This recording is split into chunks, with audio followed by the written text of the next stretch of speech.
Okay, it says I'm live, so let's hope it's working. Give everyone a chance to find us.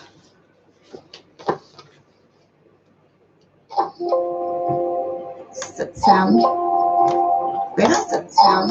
Yep, we have sound.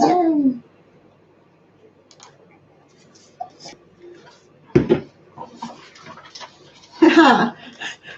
Woo! Okay, fanning myself, panic over. Well, not quite, but you know, goodness. I don't know what went wrong. Things get plugged in. It worked on Tuesday just fine. Why wouldn't it work on Thursday? Maybe the devil doesn't want me to tell you what to do in a crisis. I don't know. So we'll just give a few minutes. Maury, what are you insinuating? Just give everyone a few minutes to find us again and we'll get going. Oh my gosh. Hello. Yes, we're back. Oh my goodness. I don't know. I just said to the kids, well, just before we came on the first time, I really need a new pooter. But anyway, so comedy capers, yeah, that's our house, Maureen, you know that. It's just the way we live, comedy capers. How are you all surviving, folks? Are you all tough. Managing? Okay, Hannah said it's been tough. Oh, tough for her. My goodness. She doesn't know what tough is. Anyway, so give everyone a chance to come over. Hi, Anne. Hello, Yvonne. Hello, Beryl. Hello, Kerry.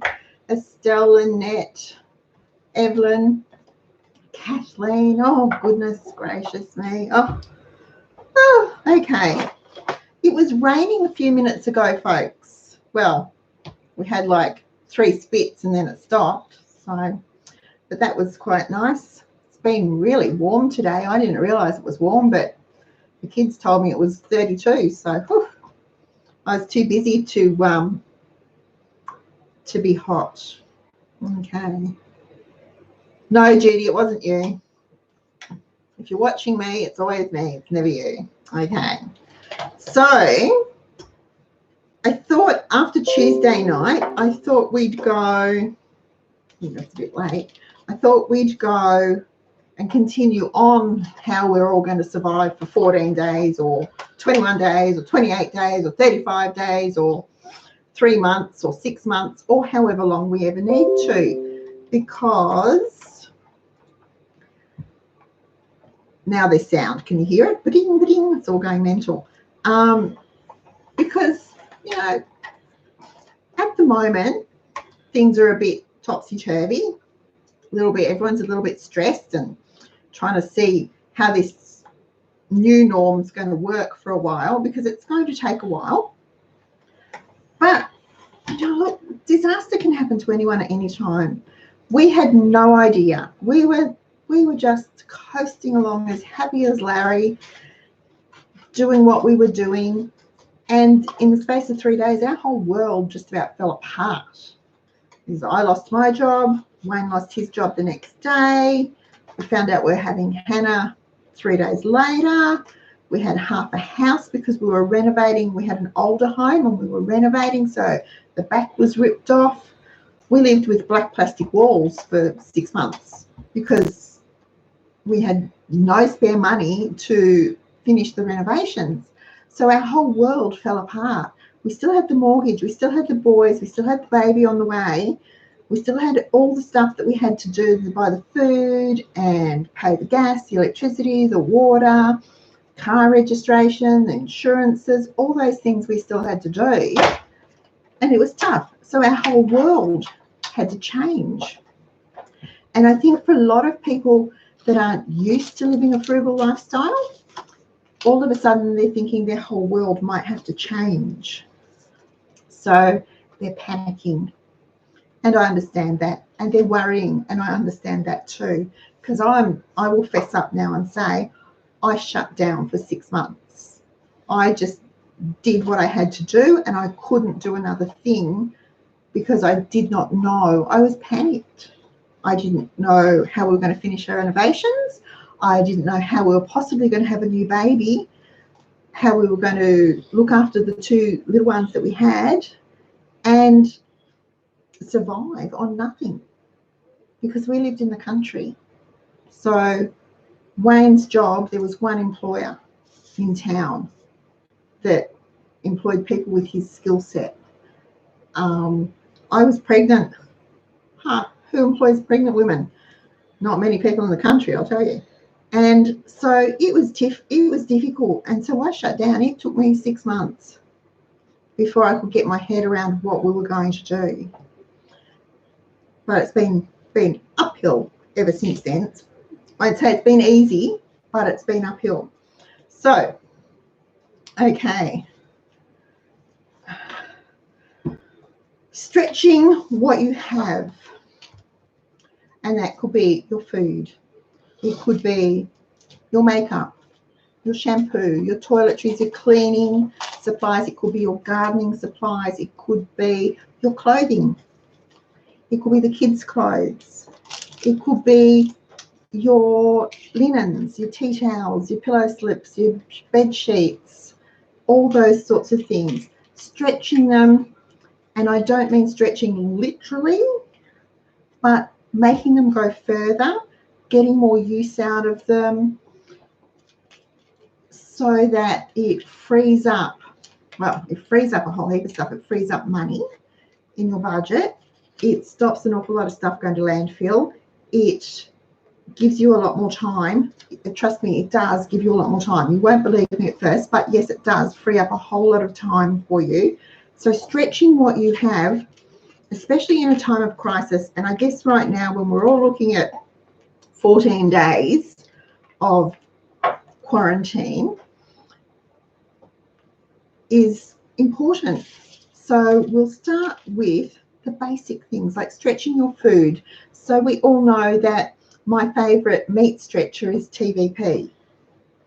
Now, you can still get TVP online if you want it, because it's a secret meal stretcher. There's not a lot of people that know about TVP and just how jolly brilliant that stuff is. It's wonderful stuff. Now, I know Anne's on. I think I saw her come back. Was she back on here? Anne-Marie got some the other day, and we were talking about all the things you can do with it. Now, TVP is textured vegetable protein. If it's new to you, I talk about it all the time, but if you've not heard it before, textured vegetable protein. It is usually soy-based. So if you're off soy, then you can't use it. But if you're not off soy, if soy doesn't bother you, it's brilliant. It comes in crumbles or granules that resemble mince. To a degree, they resemble mince. It's a dried product. It's flavourless on its own. So it picks up the flavour of whatever you use it with. So to use it in a curry, you would brown your meat, soak your TVP. So 1 cup of TVP soaked in 1 cup of water, boiling water, or 1 cup of boiling stock is the equivalent of 2 cups of mince. So I usually go on 1 cup of reconstituted TVP to 500 grams of mince and mix it in that way. It's just an easy way to remember it for me. So you mix it in with your meat, then you add your curry powder or your whatever, your garlic, your onions, your ginger, your cinnamon, whatever you put in your curries, and add those flavours, and the TVP will absorb those flavours. So that's what gives it the flavour. But because it's the little crumbles, the little granules that look like mince, it blends in with the mince. So it's really hard when it's cooked in a dish like that to tell it apart. And when you use it in a dish with a lot of flavour, it's almost impossible to pick out. It really is. Yeah, it really is. So meat pies, shepherd's pies, lasagnas, spag bowls, those things with lots of flavorful sauces. It's really good for things like that. In sausage rolls, if you use regular mince in your sausage rolls, in meatloaves, when I do a meatloaf, it's half sausage mince, half regular mince. So you can swap half your regular mince for TVP. So you've got half sausage mince, a quarter regular mince, a quarter TVP, and mix it up that way for your meatloaves. It's a really good meat stretcher. I don't particularly like it in soups, but I know people that will put a handful into a soup and cook it up that way. I don't especially like it like that, but I don't like mince in soups anyway, so it might just be a texture thing for me. I'm not really sure. But it is a brilliant meat substitute, and it is very inexpensive. It runs to about $4.50, $5 a kilo, which makes the equivalent of 2 kilos of mince. So you can see why it's a good stretcher. It's also a dried product, so it sits on the shelf. You don't need to put it in the fridge. You don't need to put it in the freezer. It's a shelf-stable product. So I've been getting mine lately from Two Brothers Foods in South Australia. The last time I bought it and I was doing my online price checks, they were the cheapest for the 5 kilos. Now, we go through a fair bit of it, so I buy 5 kilos probably 2 or 3 times a year, and just portion it out as I need it into the kitchen. So I buy it 5 kilos at a time. If you're not sure that you're going to like it, don't do that, because you're going to be stuck with an awful lot of stuff that you don't want. Go to your health food store and ask for TVP. Now, there's a few different kinds. Look for the one that looks like browned mince, crumbled browned mince. You know, those little granules that mince turns into, the little crumbles. Look for the one like that. There's one that's bigger chunks. And it's white. It looks like chicken. And there's one that's bigger chunks and white that is supposed to resemble chicken. I don't like that one either. You might, but I particularly don't, so I don't use that very often. But the brown one that resembles mince, yep, all the time. But it will cost you a bit more to buy it like that. So that's what I'm saying. If you haven't tried it, get that small packet. It's about 200 grams. Try it before you decide you like it and you want to buy more of it. Then buy it in bulk, okay? Because it is shelf stable, it will keep. Another really good stretcher for all sorts of things is good old baked beans, folks. These are Aldi baked beans. Tin of baked beans to 500 grams of mince. Now you can, if you're putting it into a tomato-based dish, just put it in tomato sauce and all. If you're putting it into a curry or a stew with a brown gravy or a brown sauce, rinse the tomato sauce off. So to do that, put your baked beans in a strainer, put the strainer over a bowl, let most of the sauce drip through, then quickly rinse them off, because you can use that sauce in soups, in a tomato and vegetable soup. You can add it to casseroles. You can make a tomato gravy with it to go over your schnitzel, so you're not wasting the sauce. Okay? Then you can whiz them in your food processor and they will look like little mince crumbles too.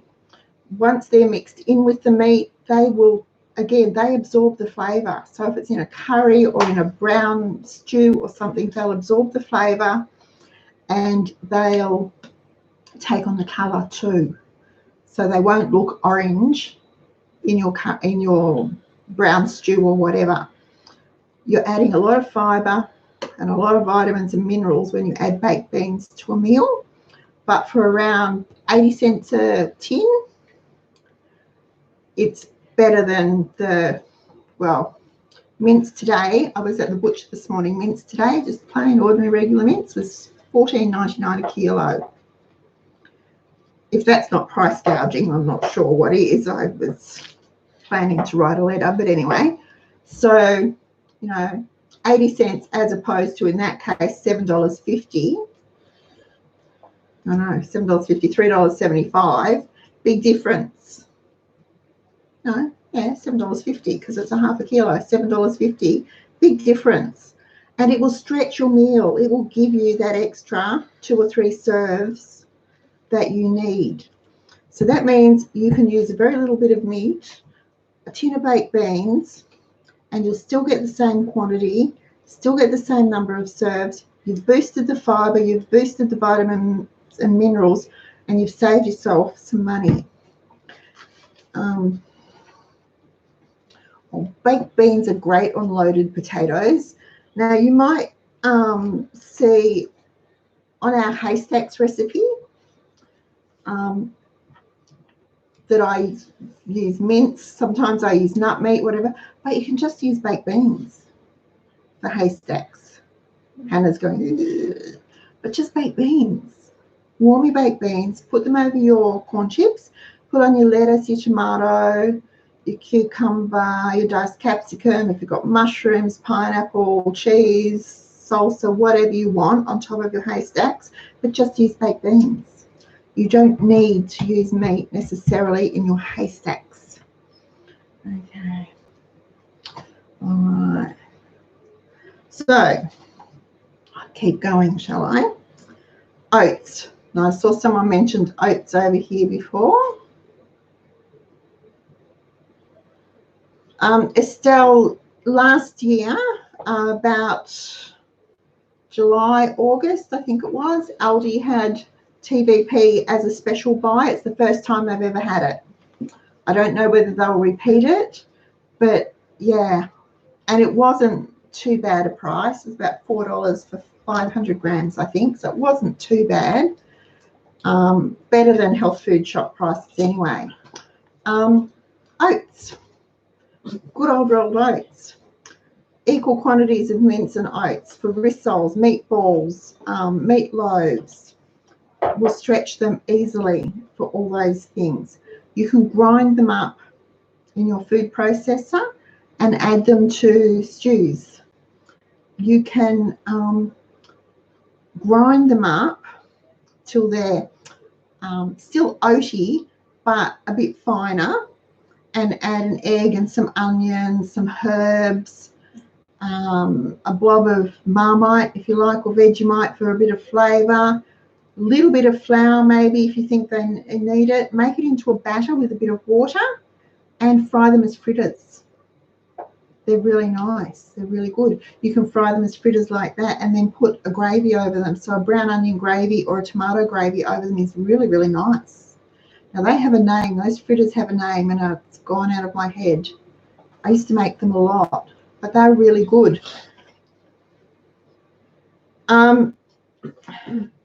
Estelle, you could use TVP for anything calling for nut meat, but it will take, nut meat has a very distinct flavour.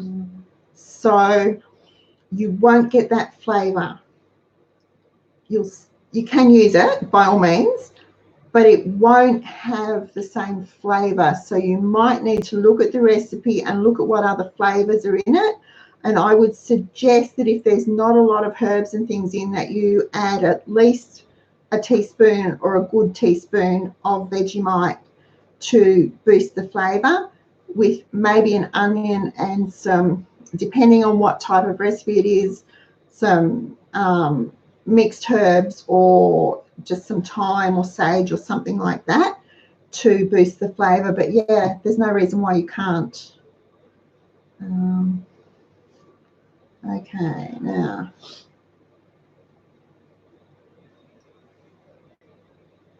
Yeah, look, TVP is brilliant stuff, folks. I know a lot of people don't like it, but a lot of the issue with vegetarian cooking is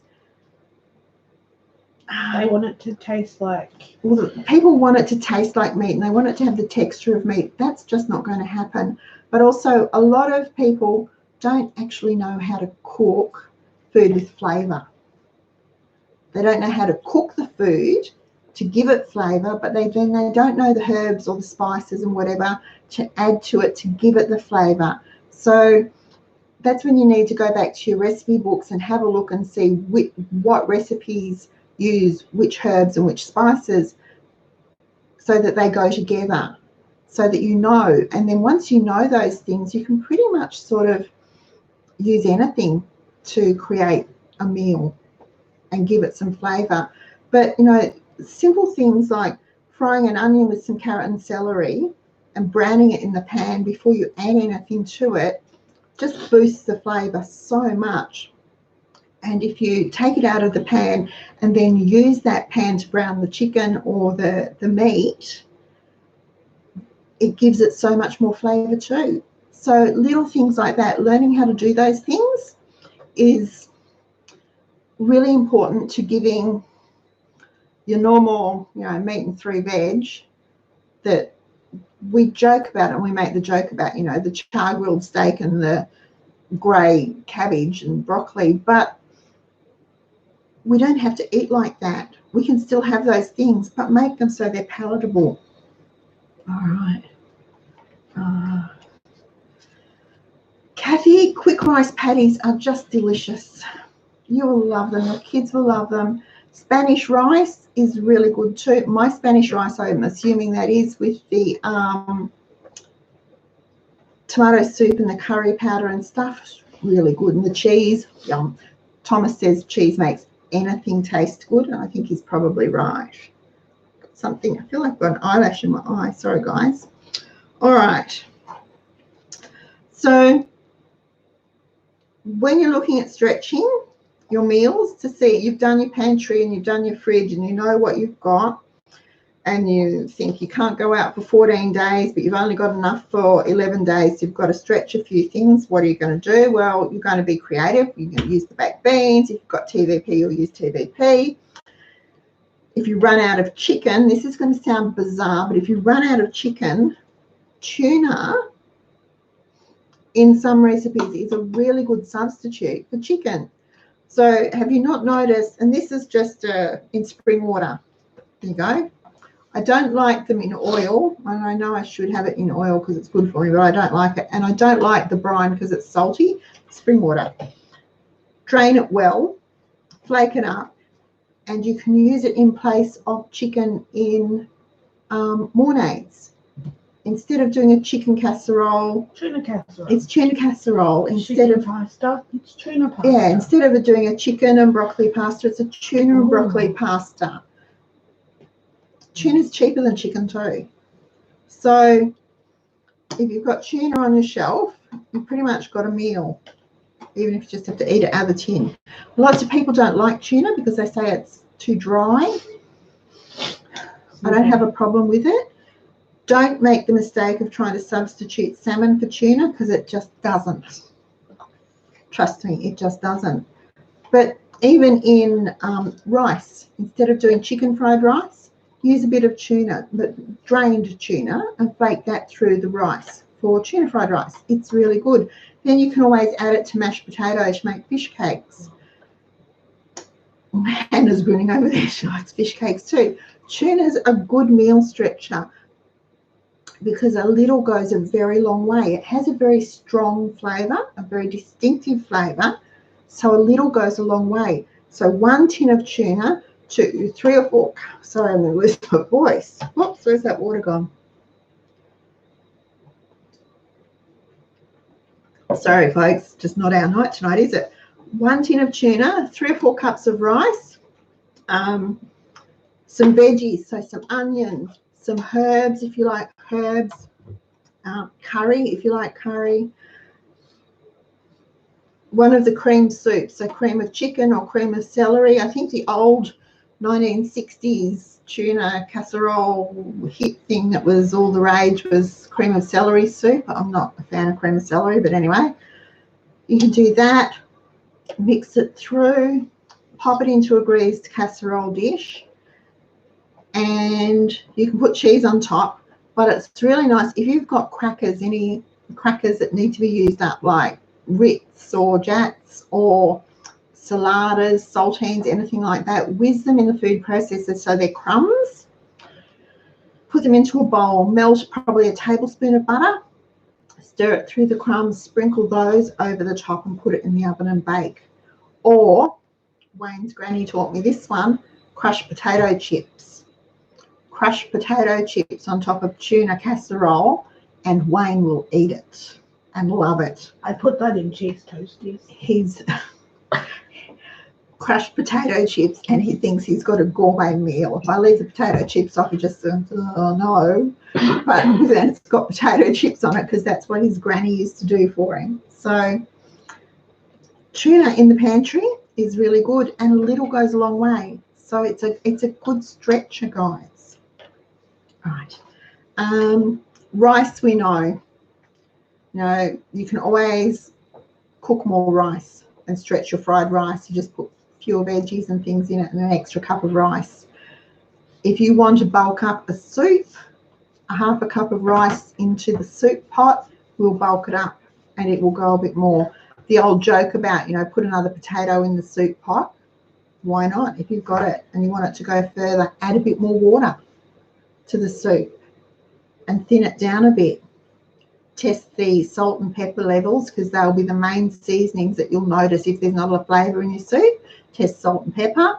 You might need to add a bit of stock powder if you've got it, or a stock cube.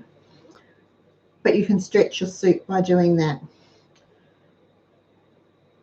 What else? Oh, I saw on the tip of my tongue and it's just disappeared. Okay.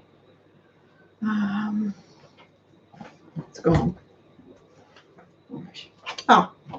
So when you're getting to the bottom of the mayonnaise jar or the coleslaw dressing jar, tablespoon of milk in the jar, put the lid on, shake it, shake it, shake it, shake it, shake it.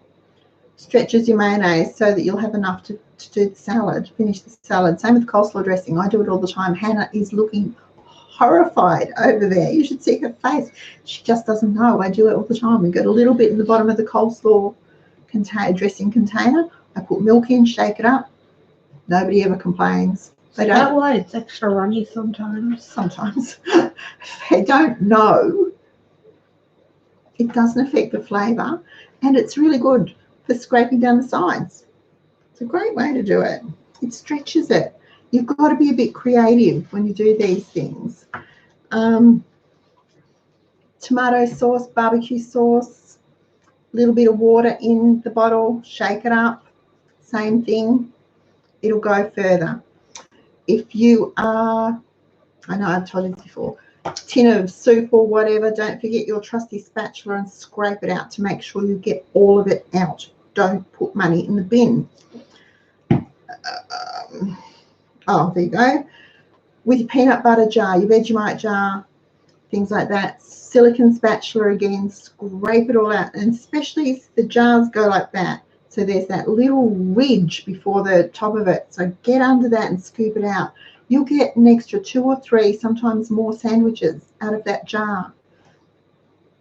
Vegemite jars, cold water, put the lid on, shake it, shake it, shake it. Use it to make gravy. It's flavoured. You can drink it, heat it, and have a hot Vegemite drink. It's actually quite nice if you don't mind the salty Vegemite flavour, but it actually works quite well. If you are serving chicken and you've got chicken fillets, either slice them in half that way or 3 if they're very big. No, didn't get it. Sorry, I'm watching Hannah over. She's trying to squash a bug. Got it. Slice it that way and thin them down, or dice them. So there's 5 of us. So I have 1 chicken fillet. I cut it into 5 strips, and then I cut it into little pieces that way. It goes further. That's how I can use 2 chicken fillets to make 6 to 8 serves of whatever I'm making with the chicken fillets. It works. We don't need those great big whole chicken fillets, 1 each. It goes back to your portions and your portion control, your portion sizes. Remember your portion sizes. If you're not sure of them, go to the Cheapskates Club website and type in the search portion control. It will bring up a list for you of what is a portion.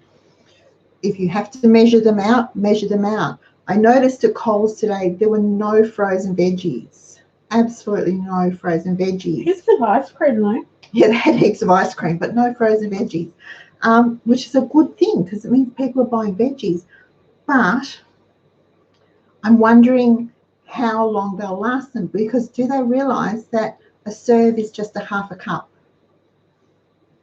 A serve of peas, a half a cup. So if you've got 4 people, that's just 2 cups.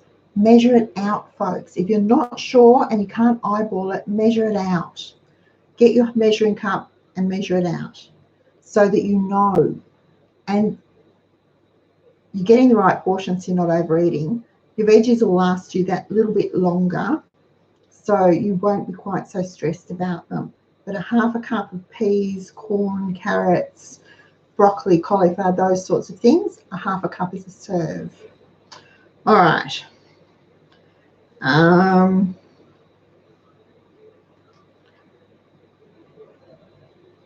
Right. Big steaks.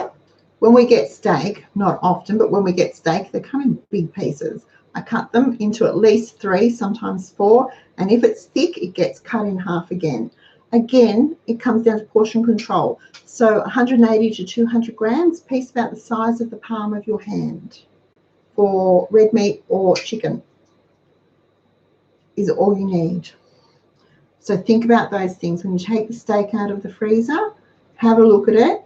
And if you've got 4 pieces there, that can be 2 meals. For your family of 4, it can be 2 meals. So you're going to slice it in half and make them smaller and get 2 meals out of them. Or if you're using it for stir fry or something like that, again, you'll slice it in half and then you'll slice it very, very thinly for your stir fry strips. Always take the tenderloins off your chicken fillets. They're a separate meal. I never leave tenderloins on chicken fillets. I always rip them off as I'm bagging them up. And they become chicken tenders that then go into a wrap, or they go onto a salad plate, or onto a skewer, or into crunchy chicken tacos, or I skewer them and we have them like that. I never leave a tender on a chicken fillet. They always come off to make separate meals. This is one that people just this eyelash is going to bother me. Sorry guys. This is one people just roll their eyes at me.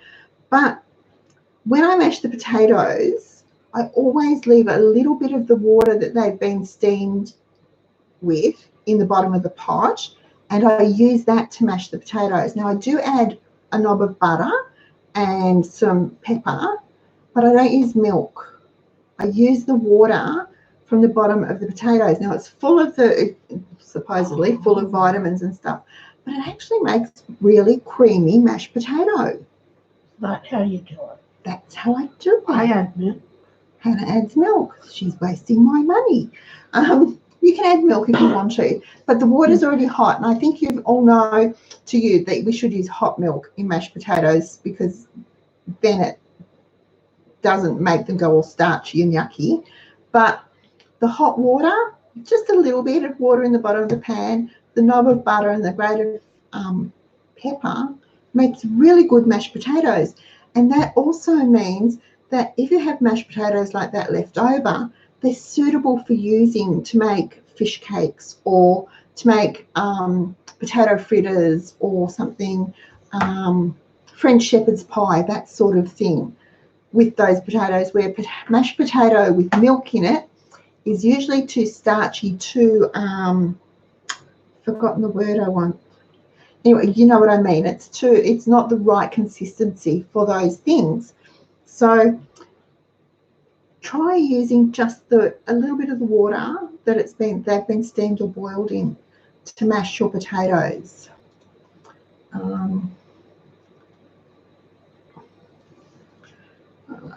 Has a bigger portion of meat.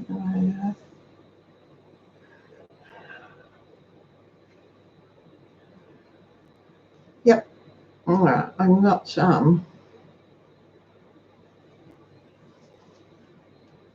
sometimes use oil. Yep, oil instead of butter and milk. Olive oil and mash is really nice. Gives it the best flavour, doesn't it, Joy? Okay.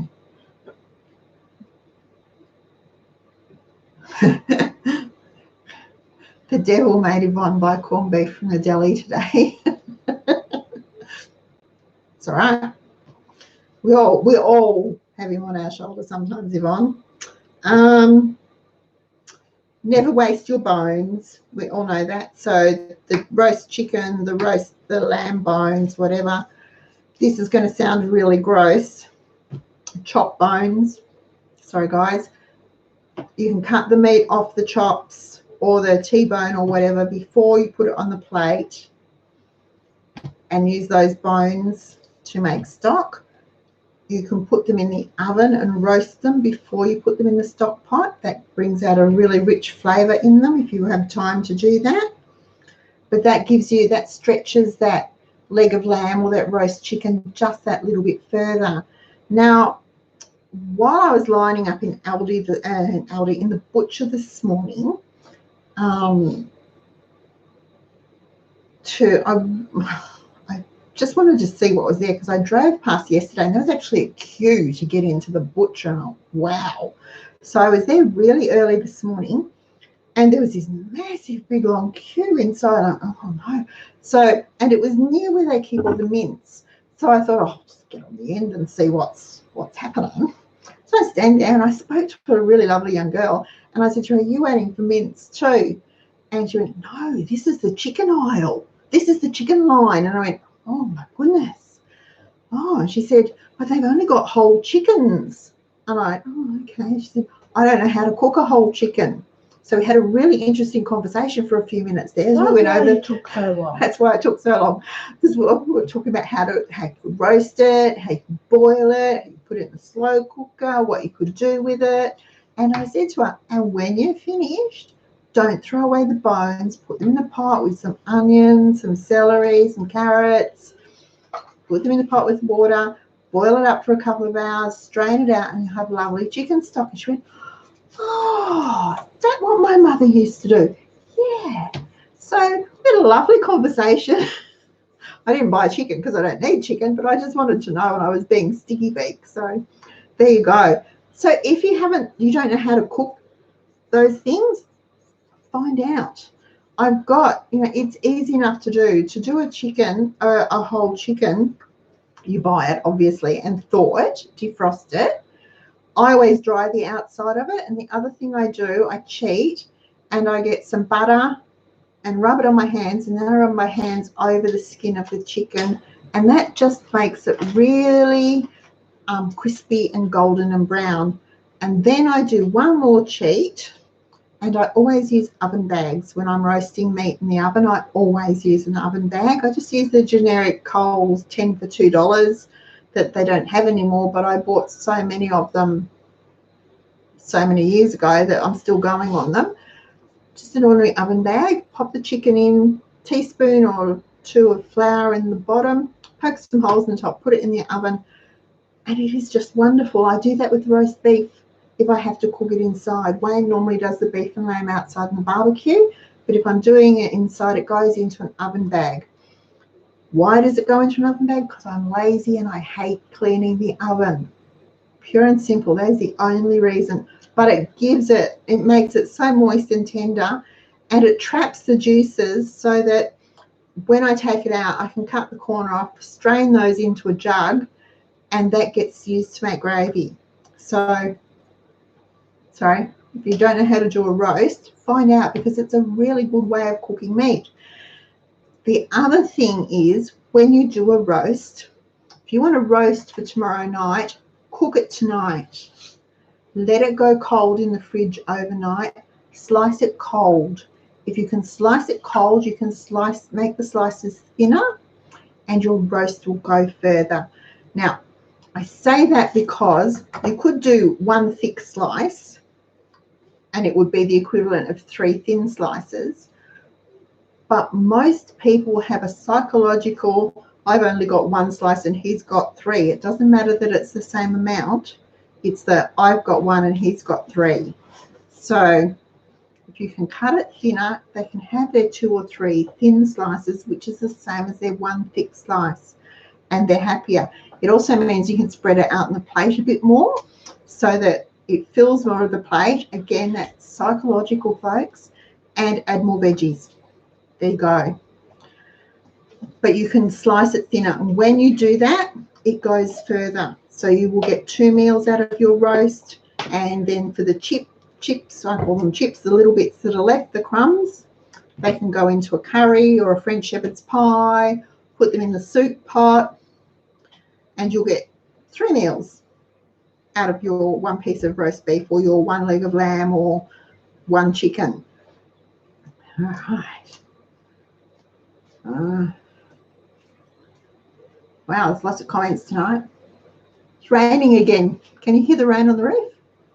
No, probably can't. Okay, so, all right. There are a few, that's some ways. Now, when it comes to your cleaning supplies, you need to apply the rule of half. So, here we go. We'll use this Morning Fresh. This is what I've currently got under my kitchen sink to use for our dishes. And it's a 200 ml, 400 ml bottle. They used to be 450 mils, but now they're 400 ml bottle. What I do is when this one is empty, I will get a full one.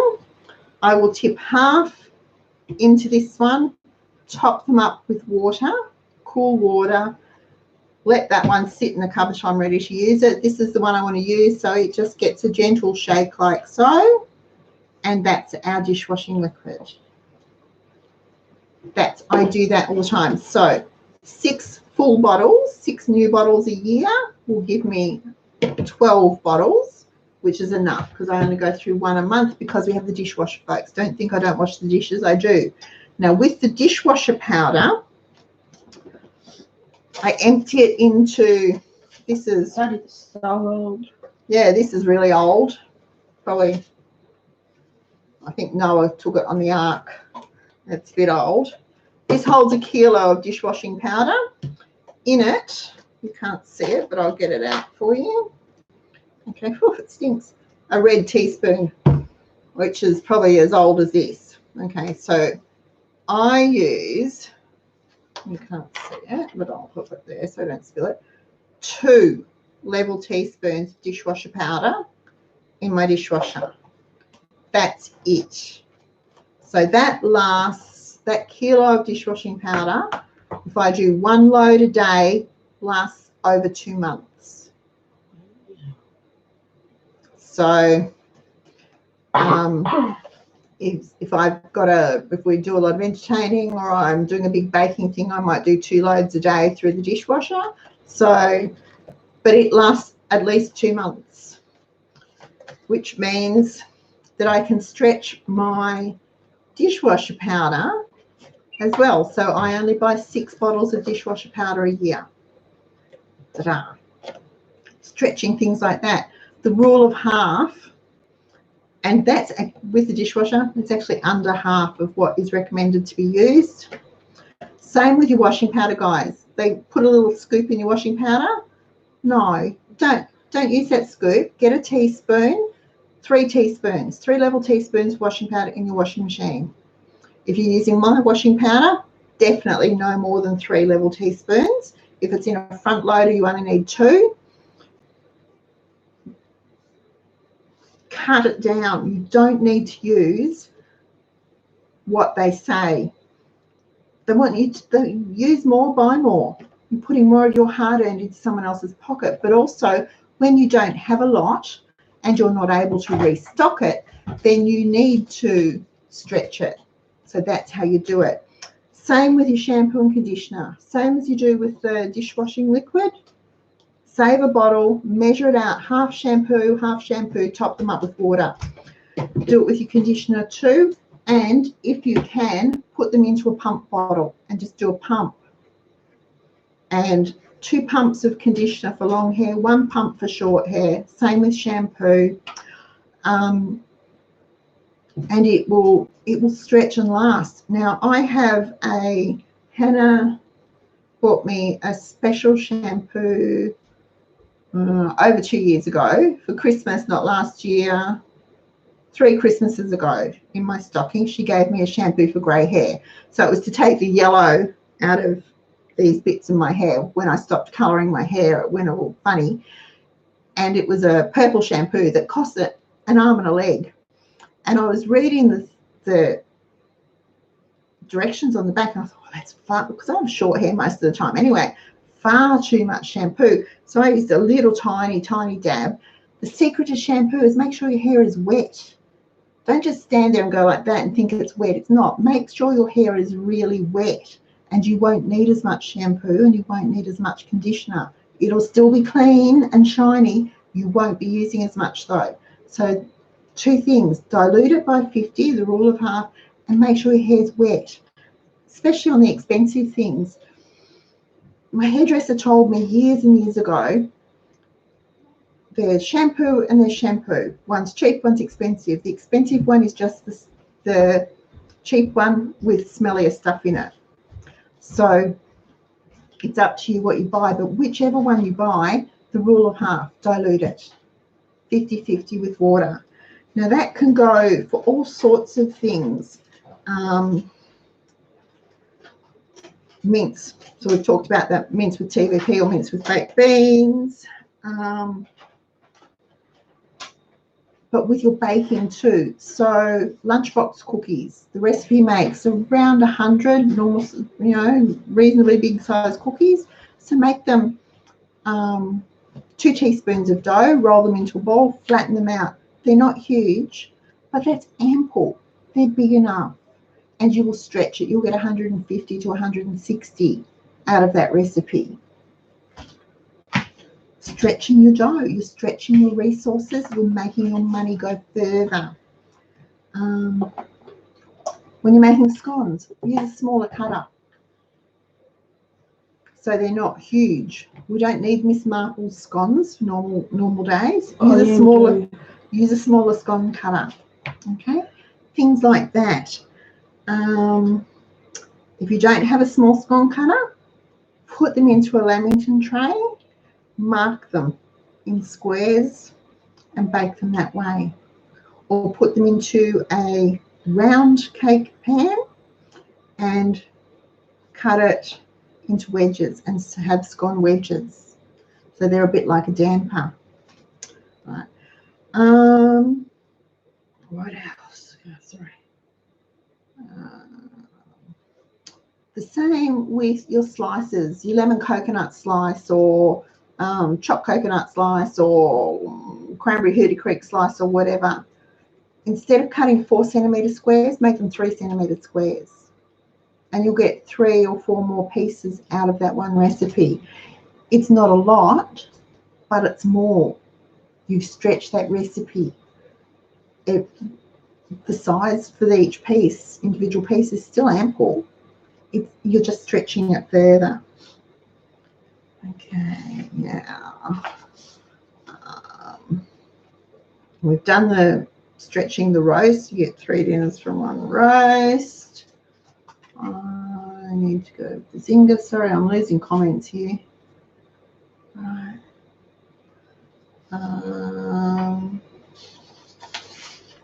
I've got loads of notes. Right, so there you go. I had something else to say and it's gone right out of my head. Oh no, I want to show you this. If you're having trouble getting things in the supermarket, and there will be things that are missing for a while, there's this UHT cream. It's $1.25 a bottle. $1.25 a carton. Now it's taken the place of the Devondale, and I think I explained this to you a while back. Devondale had the UHT cream, the factory was sold, they stopped making it, there was no one in Australia to make it, so now these guys make it. And they used to just have this one cream, just the ordinary UHT cream, And UHT cream doesn't whip. It doesn't beat up and thicken. So it's good for pouring over fruit or whatever, but not so good for whipping for scones and stuff. Well, we found whipping cream. Now they have a whipping one, guys. So it's shelf stable, doesn't need to go into the fridge until it's open, but it's whipping cream. Now it is pricier than your fresh cream, but in a pinch, if you need cream, there you go. But if you don't have that in the cupboard, you can make mock cream. Mock cream is just butter and sugar beaten together until it turns into cream. You add a little bit of gelatin, dissolved gelatin to stabilize it, and you have mock cream. There's a few different ways to do it. There's loads of different recipes for it. It's an old trick to have cream because mock cream doesn't need to be refrigerated. So, but really, not so common anymore, but it used to be quite a lot in cakes and things. You would find mock cream in sponges and stuff like that. Most of the time these days it's fresh cream and it needs to be refrigerated. But mock cream doesn't have to be, and it's something that you can make from pantry ingredients if you have them on hand. If you run out of bread and you've got flour, you can make a damper. Damper can be sweet, it can be savoury. You can make scones, you can roll it out and make naan, you can roll it out and make tortillas. There's a whole lot of things you can do with flour so that you don't need to particularly have bread. If you have scones, they can be sweet or savoury. I usually just make them plain. I don't add sugar to them, so that then they can be used for muffins, or they can be used with turned into pizzas, or they can be, you know, toasted and used with soup or whatever, or you can have them for dessert with jam and cream. And if you've got the long life whipping cream, you're set to go. So when you run out of something, you're not necessarily stuck. And if you're quarantined for 14 days, think of it as being stuck on a desert island, and it's a holiday and it's a treat, and make it fun. But, you know, look at what you have and think about what you can do to make those things last longer, to go further, to stretch. Not just for the 14 days, but for always, because you work hard for your money and you want to get the best return on your investment that you possibly can. So we need to be a bit cannier. And I'm thinking that I was listening to the news tonight, and I'm trying really hard to only listen to news once a day. But I was listening to the news tonight, and, you know, interest rates are down to 0.25% or something. So any savings we have is just not going to be there. We're just not going to be there. And now they're talking about people being unemployed for months on a time, for small businesses going out of business.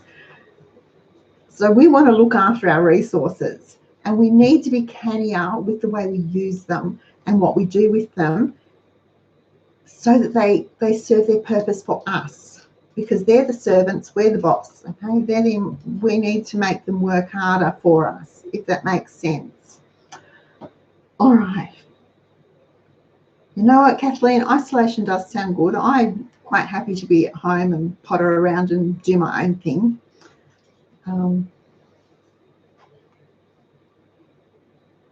Oh, Glennis, that's good. Devondale are doing the UHT cream again.